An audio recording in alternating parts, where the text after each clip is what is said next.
Hello बच्चों, आपको स्वागत है आपके अपने चैनल द नॉलेज हब में। आज के वीडियो में हम बात करेंगे इलेक्ट्रोमैग्नेटिक स्पेक्ट्रम की। अब ये इलेक्ट्रोमैग्नेटिक स्पेक्ट्रम है क्या? हमें पता है हमारा जो लाइट होता है या फिर जो लाइट हमारे पास आता है उसका अल्टीमेट सोर्स को क्या है? सन। अब सन से जो लाइट आता है, क्या हमें जितना लाइट दिखता है उतना ही आता है? तो आंसर है नहीं। क्यों? क्योंकि उससे अलावा भी बहुत सारे वेवलेंथ या फिर बहुत सारे फ्रीक्वेंसी के लाइट सन एमिट करता है, जो हमारा आंखों का या फिर हमारे आंखों का में जो रेटिना है वो उसे पकड़ नहीं पाता या फिर पिक्चराइज नहीं कर पाता। हम जितना कलर पार्ट देखते हैं वो तो बहुत ही कम होता है, लेकिन उसके अलावा भी बहुत सारे रे ऑफ लाइट है। जैसे कि हम बोल सकते हैं जो विजिबल लाइट है, जो हम देख सकते हैं, वो हम बोल सकते हैं एक बड़ा सा फैमिली का एक छोटा सा पार्ट है जो विजिबल लाइट है। लेकिन जो अदर लाइट्स हैं या फिर अदर वेव्स हैं, उसको भी आज हम समझेंगे इस वीडियो में, और उसका क्या प्रॉपर्टीज है, वो कैसे एमिट होता है, कहाँ से एमिट होता है, उसका वेवलेंथ कितना है और उसका काम हमें कैसे वो हेल्प करता है, उसको भी हम आज बिट बाय बिट देखेंगे। और आज हम इलेक्ट्रोमैग्नेटिक स्पेक्ट्रम थोड़ा खत्म करने की कोशिश करेंगे, इसीलिए वीडियो थोड़ा लंबा हो सकता है, तो वीडियो को एंड तक जरूर देखना ताकि इसका जो कॉन्सेप्ट है समझ में आ जाए। ये थोड़ा थियोरेटिकल है, लेकिन रटना कुछ नहीं पड़ेगा। मैं जैसे जैसे बोलते जाऊंगा, आप पढ़ते जाइए और सुनते जाइए और कॉन्सेंट्रेट करके और अपना नोट्स बनाते जाइए, तो आपको बहुत फायदेमंद होने वाला है। तो हमारा जो इलेक्ट्रोमैग्नेटिक स्पेक्ट्रम है ना, जो हमें दिखता है इतना विजिबल पार्ट, वो उसका फ्रीक्वेंसी या फिर उसका वेवलेंथ कितना होता है? लगभग 400 to 800 नैनोमीटर। और उसके आगे मतलब ये है, ये अगर मीन पोजीशन है, ये उससे बढ़ रहा है, तो विजिबल से आगे जो भी सब है क्या क्या आते हैं? इंफ्रारेड वेव आता है, माइक्रोवेव आता है और रेडियो वेव्स आता है। तो इनका वेवलेंथ, इंफ्रारेड का वेवलेंथ कितना होता है? लगभग 800 नैनोमीटर टू 10⁶ नैनोमीटर, इस ऑर्डर में आता है। और जो माइक्रोवेव होता है वो होता है 10⁶ से लेके 10⁻10 नैनोमीटर। और जो रेडियो वेव्स होता है वो होता है अबव 10⁻10 नैनोमीटर। अब ये जो रेडियो वेव्स हमारा कहाँ पे यूज होता है, माइक्रोवेव कहाँ पे यूज होता है, इसके सोर्सेस क्या है, हम इसको धीरे धीरे आगे पढ़ेंगे। पहले इसको थोड़ा समझ लेते हैं। उसके बाद आता है यूवी रेज, जो अल्ट्रावायलेट रेज होता है। अल्ट्रावायलेट रेज का जो वेवलेंथ है, ये विजिबल लाइट से कम वेवलेंथ के हैं, जो कि हम अपने आंखों से डिटेक्ट नहीं कर सकते। अपना आंख का भी एक औकात होता है जितने में हम उसे सेंस कर सकते हैं। तो विजिबल लाइट के इस तरफ जितना है, इंफ्रारेड, माइक्रोवेव, रेडियो वेव, इन सबको हम डिटेक्ट नहीं कर पाते हैं। और जो उसके पहले भी जो वेव्स आते हैं वो सब भी हम डिटेक्ट नहीं कर सकते, जैसे कि UV, ultraviolet rays, X rays, gamma rays. जो यूवी है उसका वेवलेंथ कितना होता है? लगभग 1 से लेके 400 नैनोमीटर तक। और जो एक्सरे होता है वो भी उससे छोटा, वो कितना होता है? 0.01 से लेके 1 नैनोमीटर तक। और जो गामा रेज होता है वो बिलो 0.01 नैनोमीटर होता है। अब तुम लोगों के दिमाग में ऐसा क्वेश्चन आता होगा कि अगर ये स्पेक्ट्रम ऐसा है तो क्या एक पर्टिकुलर बाउंड्री है जहां पे ये दोनों, इसको हम बोल सकते हैं ये विजिबल है, और जैसे कि मैंने लिखा 400, तो 400 से 800, क्या ये अलग एक पर्टिकुलर बाउंड्री है? क्वेश्चन ये भी दिमाग में आता होगा। तो बच्चों आंसर इसका है कि नहीं, एक पर्टिकुलर बाउंड्री कुछ नहीं होता, क्योंकि ये जो वेव्स है ना, ये आपस में मिक्स्ड होकर रहते हैं। इनके बीच में भी और पर्टिकुलर कुछ लाइट्स होते हैं जिनको हमने अभी तक कैटेगराइज नहीं किया, और साइंटिस्ट लोग उसे कैटेगराइज करते हैं। तो जो ब्रॉड क्लासिफिकेशन है वो हमारा ये है। अब इसमें भी तरह तरीके के टाइप्स हैं जिसको हम हायर क्लासेस में पढ़ेंगे। अगर आप फिजिक्स में आगे पढ़ोगे या फिर स्पेक्ट्रम, लाइट, ऑप्टिक्स में हायर स्टडीज करोगे, तो वहाँ पे आप लोगों को ये बहुत डिटेल में पढ़ाया जाएगा। लेकिन अभी के लिए हमने इसको 7 क्लासेस में, जो इलेक्ट्रोमैग्नेटिक स्पेक्ट्रम होता है, इसको 7 पार्ट में डिवाइड किया हुआ है। जो सबसे कम वाला है वो है गामा रे, और उसके बाद धीरे धीरे हम अगर बढ़ रहे हैं तो एक्सरे, उसके बाद यूवी रे, फिर विजिबल लाइट, फिर इंफ्रारेड, फिर माइक्रोवेव, फिर रेडियो वेव्स। ये सारे वेव्स आते हैं। अब इन सारे वेव्स में कुछ कॉमन प्रॉपर्टीज होते हैं। मैंने इनका वेवलेंथ यहाँ पे लिख लिया है, होपफुली आपको पता चल गया होगा। लेकिन जब मैं इनके बारे में, हर एक के बारे में डिटेल में जब हम पढ़ेंगे उधर भी मैं वेवलेंथ बताऊंगा, तो दिक्कत की कोई बात नहीं है, तो याद रह जाएगा। अब ये जो सारे लाइट वेव्स हैं, ये जो लाइट वेव्स है इनका कुछ कॉमन प्रॉपर्टीज होता है, तो पहले हम उसको नोट डाउन कर लेते हैं, फिर देखते हैं कि उसके कॉमन प्रॉपर्टीज क्या क्या है। तो बच्चों, जैसे मैं बात कर रहा था कि जो इलेक्ट्रोमैग्नेटिक वेव्स होते हैं उनका, जो सारे वेव्स होते हैं उनका एक कॉमन प्रॉपर्टीज होता है, सारों का कुछ कुछ कॉमन प्रॉपर्टीज होता है, तो जो कि मैंने यहाँ पे लिस्ट डाउन कर दिया है, आपको अच्छे से दिख भी रहा होगा। तो हम एक एक पॉइंट पे चलते हैं और उसको समझते हैं। जो पहला पॉइंट बोलता है क्या है कि do not require any material medium to propagate, मतलब उसको कोई एक मेटेरियल मीडियम नहीं चाहिए होगा कि वो मूव करे, चाहे वो आप एक्सरे ले लो, चाहे विजिबल लाइट ले लो, कोई भी वेव ले लो, उसे ना कोई भी मेटेरियल मीडियम नहीं चाहिए होगा मूव करने के लिए, एक जगह से दूसरी जगह जाने के लिए कोई भी मटेरियल मीडियम नहीं चाहिए होगा। जो दूसरा चीज क्या बोलता है, travel in the same speed in a medium, मतलब कोई भी मीडियम में अगर वो चल रहा है, सारे वेव्स का जो स्पीड होता है वो लगभग हमेशा सेम होगा। और जैसे कि अगर हम एग्जांपल ले ले, वैक्यूम या फिर एयर में जो स्पीड ऑफ लाइट होता है वो होता है लगभग 3 × 10⁸ मीटर पर सेकेंड, जो कि आपको पता है वो आपको विजिबल लाइट का भी उतना ही स्पीड होता है, एक्सरे का भी उतना स्पीड होता है, सबका स्पीड उतना ही होता है। अब exhibits properties of reflection and refraction, तो जो सारे वेव्स होते हैं, जैसे कि आपका गामा रे हो गया, यूवी रे हो गया, रेडियो वेव्स हो गया, जो भी वेव्स हो गया, वो आपका रिफ्लेक्शन और रिफ्रैक्शन के प्रॉपर्टीज को फॉलो जरूर करते हैं। तो उसके बाद जो नेक्स्ट पॉइंट आता है, do not deflect by the magnetic and electric field. अब मान लो कोई भी वेव है, हमारे चारों ओर तो मैग्नेटिक फील्ड और इलेक्ट्रिक फील्ड होता है। अब अगर उसमें से पास करके कोई भी रे ऑफ लाइट या फिर कोई भी वेव अगर पास करता है, कौन सा वेव, इलेक्ट्रोमैग्नेटिक स्पेक्ट्रम का जो वेव्स है, अगर वो पास करता है, वो कभी भी उससे डिफ्लेक्ट नहीं होता। These are the transverse wave, और जो सारे जितने वेव्स हैं, इस स्पेक्ट्रम के जितने भी वेव्स हैं, वो सारे वेव्स का नेचर क्या है या फिर वो कैसे वेव्स है, दे आर ट्रांसवर्स वेव। तो ये थे उनके कुछ कॉमन प्रॉपर्टीज, होपफुली आपको ये समझ में आए होंगे और आपने नोट डाउन भी कर लिया होगा। अभी हम चलते हैं हर एक टाइप, जो 7 हमने वेव्स देखे या फिर पढ़े अभी, उसको हम एक एक करके उनका प्रॉपर्टीज क्या होता है, वो कहाँ से निकलते हैं, कैसे जनरेट होता है, उनका वेवलेंथ कितना है, उनके यूजेस क्या है, उसको एक एक करके समझेंगे। तो बच्चों, जैसे हम बात कर रहे थे कि जो इलेक्ट्रोमैग्नेटिक वेव्स होते हैं उनके हम अलग से पूरा उसके बारे में डिटेल में पढ़ेंगे। तो अभी हम पहले गामा रेज के बारे में समझते हैं, उसके बाद एक्सरे के बारे में समझेंगे, धीरे धीरे और भी सारे बाकी वेव्स के बारे में समझेंगे। जो गामा रेज होता है ना बेटा, वो बहुत ही एनर्जेटिक वेव्स होता है, उनका वेवलेंथ बहुत कम होता है और उनका एनर्जी बहुत ज्यादा होता है। वेवलेंथ इनका क्या होता है, 0.1 एंगस्ट्रॉम या फिर 0.01 नैनोमीटर भी आप बोल सकते हो। तो और इसको किसने डिस्कवर किया था, बैकरेल एंड क्यूरी साहब ने। ये गामा रेज को पहली बार डिस्कवर किया था। और ये कहां से मिलता है, हमें कैसे मिलता है, गामा वेव्स कहां से रेडिएट होता है या कैसे मिलता है, जो कॉस्मिक रेज होते हैं या फिर जो हाई एनर्जेटिक रेज होते हैं उसमें से ये रिलीज होते हैं, या फिर जो मॉलिक्यूल्स या फिर जो रेडियो एक्टिव सब्सटेंसेस होते हैं उनके न्यूक्लियस में, जो न्यूक्लियस और एटम के बीच जब एनर्जी एक्सचेंज होता है ना, उसी एनर्जी एक्सचेंज में ये सारे रेज निकलते हैं और वो जो रेज निकलता है वो होता है आपका गामा रेज। अब इस कैसे पता चलेगा कि ये गामा रेज निकला है या क्या है। गामा रेज जब कोई भी एक सब्सटेंस पे टकराता है या फिर कुछ पर्टिकुलर सब्सटेंस पे, जैसे कि जिंक सल्फाइड पे अगर वो टकराता है तो वो एक फ्लोरोसेंस इफेक्ट देता है। फ्लोरोसेंस इफेक्ट देता है, इसीलिए हमें पता कर सकते हैं कि हाँ ये गामा रेज ही है। और इनका सबसे बड़ा खास बात क्या है कि एज बिकॉज ये बहुत हाईली एनर्जेटिक होते हैं, ये बहुत थिक मेटल्स को भी पेनिट्रेट कर जाएंगे, इसलिए इनका ये भी बोला जाता है have a high penetrating power. और ये कहां पे यूज होता है, आपके अगर किसी को कैंसर हो तो उनको पहले केमोथेरेपी से पहले रेडियोथेरेपी दिया जाता है। आजकल रेडियोथेरेपी भी यूज होता है और रेडियोथेरेपी में क्या होता है, वही गामा रेज उस कैंसरस सेल्स पे डाला जाता है ताकि वो सेल्स क्या हो, मर जाए। तो ट्रीटिंग किल कैंसरस सेल्स या फिर उस थेरेपी को बोलते हैं रेडियोथेरेपी।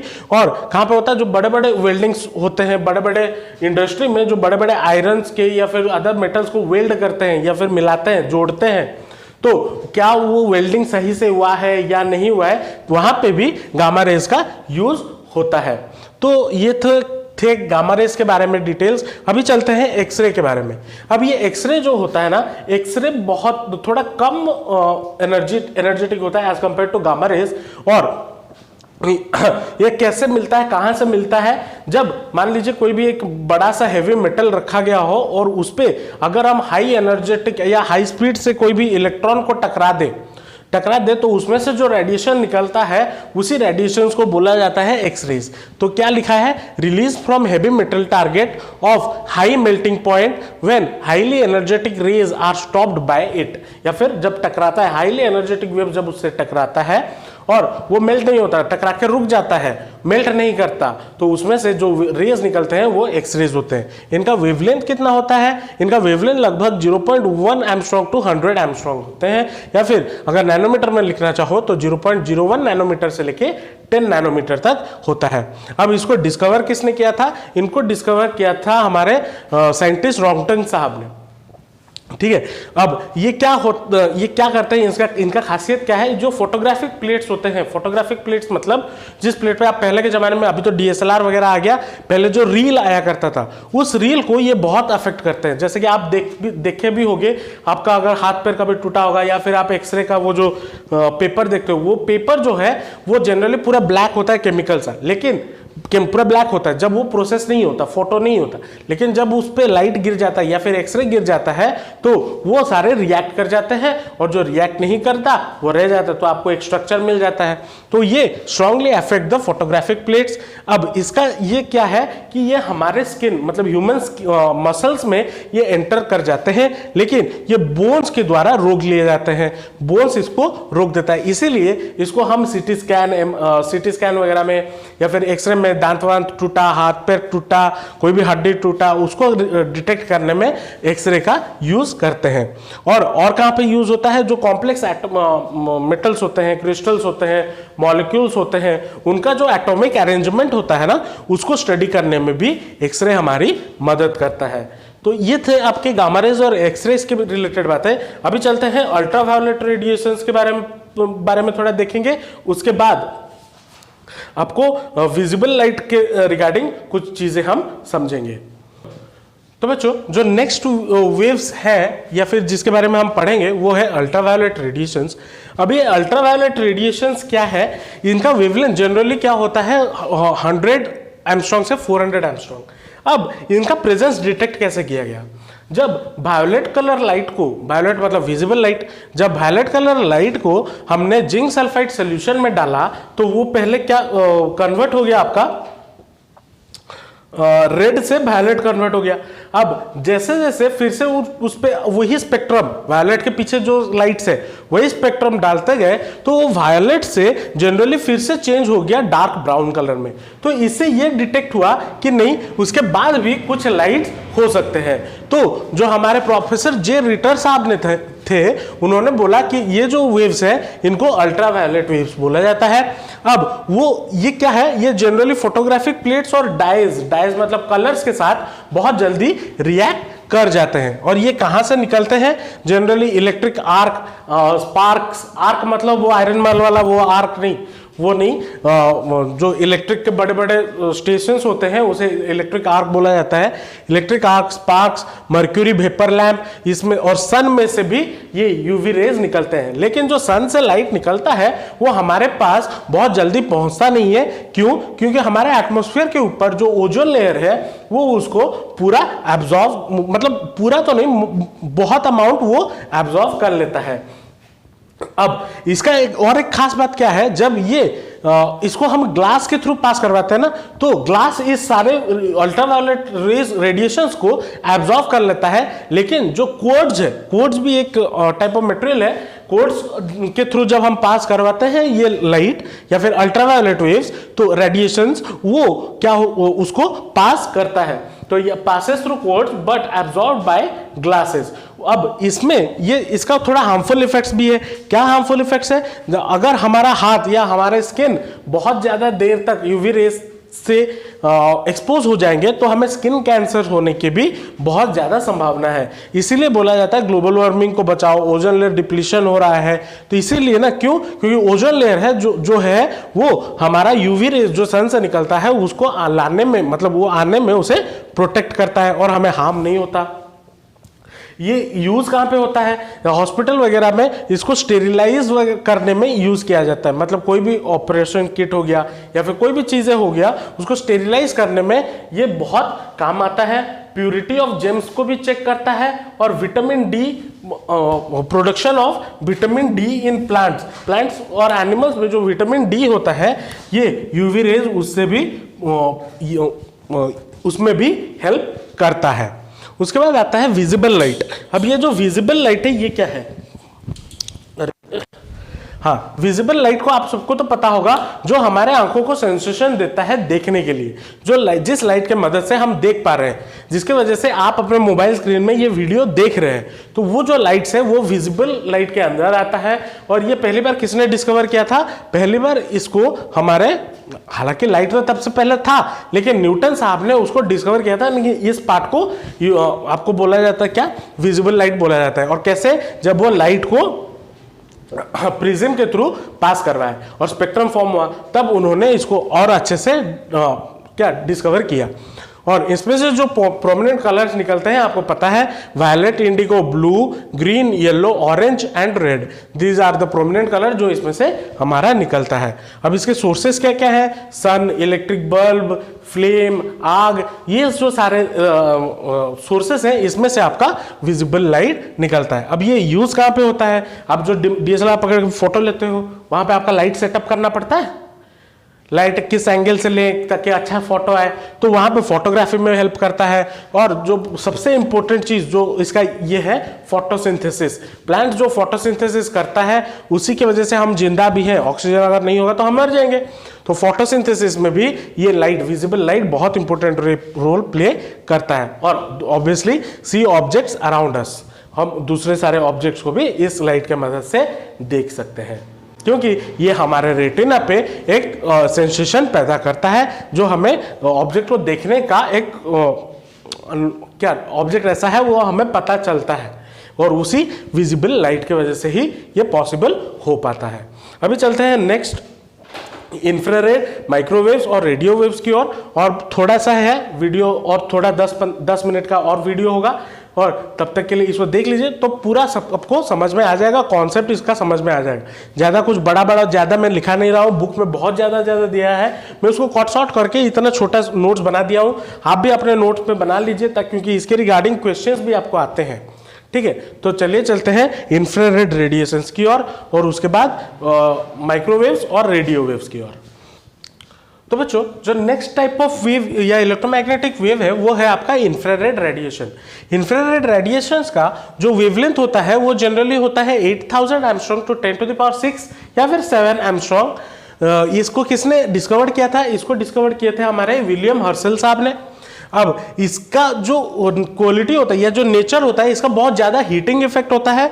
और अगर हम कोई भी मर्क्यूरी थर्मोमीटर को, अगर उसका जो बल्ब है उसको ब्लैक करके इस रेडिएशंस में छोड़ दे, तो मर्क्यूरी लेवल बहुत हाईली, बहुत रैपिडली इंक्रीज करता है। मतलब इसके क्या पता चलता है? इसका जो हीटिंग इफेक्ट है इसका बहुत ज़्यादा है।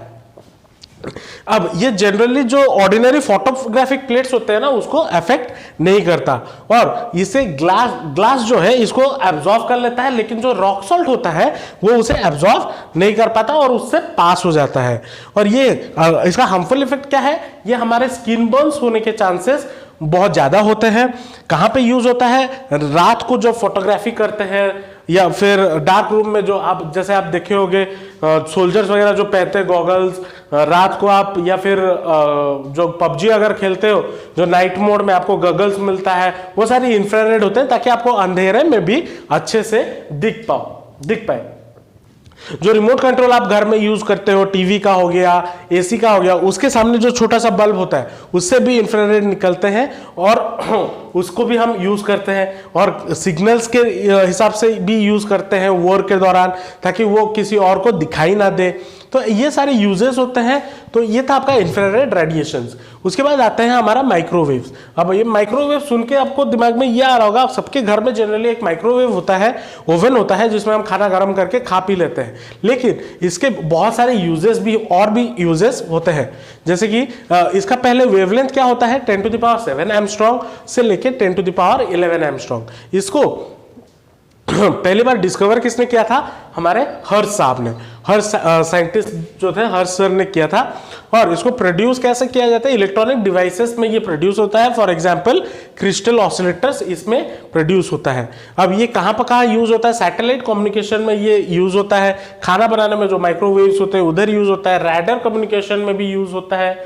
उसके बाद जो लास्ट जो हमारा पास स्पेक्ट्रम है वो है रेडियो वेव्स। अब ये रेडियो वेव्स का वेवलेंथ जनरली क्या होता है 10⁻11 एंगस्ट्रॉम से बड़ा जितने भी वेव्स हैं उनको हम रेडियो वेव्स बोलते हैं। पहली बार इसको किसने डिस्कवर किया था? मैक्रोनी साहब ने डिस्कवर किया था।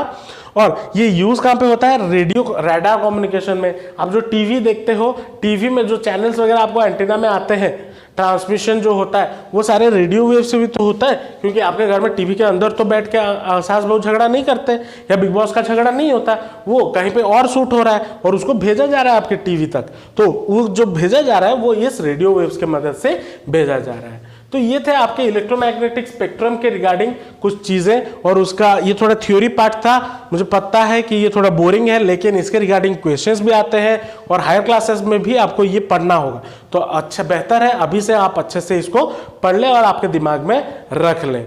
होपफुली आपने उसका नोट्स भी बनाया होगा। तो आज के वीडियो में मैं इतना ही रखता हूं। नेक्स्ट वीडियो जो होगा वो स्कैटरिंग ऑफ द लाइट होगा और उसके कुछ एप्लीकेशंस होंगे। तो उस वीडियो को देखने के लिए और नोटिफिकेशन पाने के लिए सब्सक्राइब जरूर कर दीजिए और बेल आइकन को भी क्लिक कर दीजिए, ताकि मैं जब भी वीडियो अपलोड करूं आपको नोटिफिकेशन मिलता रहे। होपफुली आपको ये वीडियो आज का अच्छा लगा होगा। मिलते हैं नेक्स्ट वीडियो में, तब तक के लिए all the best and thank you.